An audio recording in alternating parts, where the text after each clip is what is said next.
Dans ce contexte de pandémie, l'école est un véritable enjeu. L'école est un lieu sensible, l'école maternelle est un lieu d'apprentissage à la socialisation, ce qui rend impossible physiquement l'isolement des élèves ou le respect de tous les gestes barrières.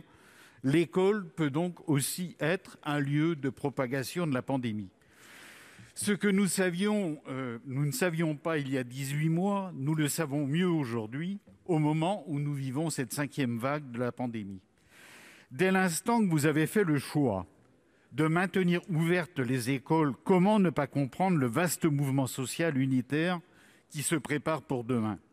Les revendications des enseignants et de tous ceux qui environnent l'école sont justifiées et les associations de parents d'élèves les soutiennent. Comment ne pas comprendre ce message au moment où la situation devient intenable dans nos écoles, dans les familles et dans nos collectivités ? Ce dont il est question aujourd'hui, si nous conservons l'école ouverte, c'est de mettre en perspective une nouvelle approche de ce sujet pour les 2 ou 3 années à venir. Cela devrait appeler le gel immédiat des suppressions de postes d'enseignants, ce qui ne semble pas être le cas au regard des cartes scolaires qui se préparent. Cela devrait appeler des recrutements nouveaux pour assurer le remplacement dans les classes. Cela devrait appeler une ambition nouvelle pour le développement de la médecine scolaire.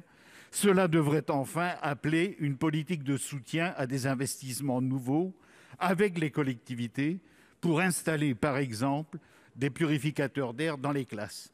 Pouvez-vous, monsieur le ministre, nous dire quelle suite vous entendez donner à ces revendications ?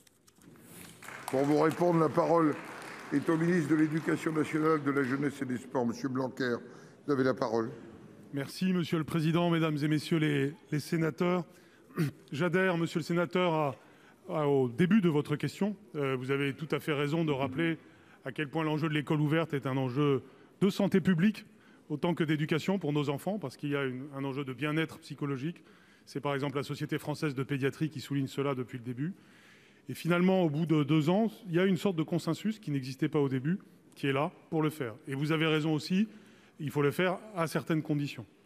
Bien sûr, beaucoup de choses ont été faites pour que l'école ouverte puisse exister. Et finalement, nous étions arrivés à une régulation qui fonctionnait encore au mois de décembre. Il est exact d'affirmer que le nouveau variant crée une réalité nouvelle, avec une contamination beaucoup plus forte, réalité que connaissent aussi les autres pays européens. Pour cela, vous le savez, les décisions qu'on a prises, c'était d'abord avoir ajouté au test initial qui existait déjà en décembre, 2 autotests, et nous l'avons fait à la lumière de ce qu'a dit le Haut Conseil à la santé publique. Aujourd'hui, j'entends les demandes qui existent par rapport à cela. Le Premier ministre a entendu aussi les complexités que l'on a bien vues la semaine dernière, pour notamment les queues devant les pharmacies, et ceci a abouti à une nouvelle mesure qui est d'avoir 3 autotests. Cette nouvelle réalité permet d'assurer une sécurité sanitaire en même temps que l'objectif d'école ouverte.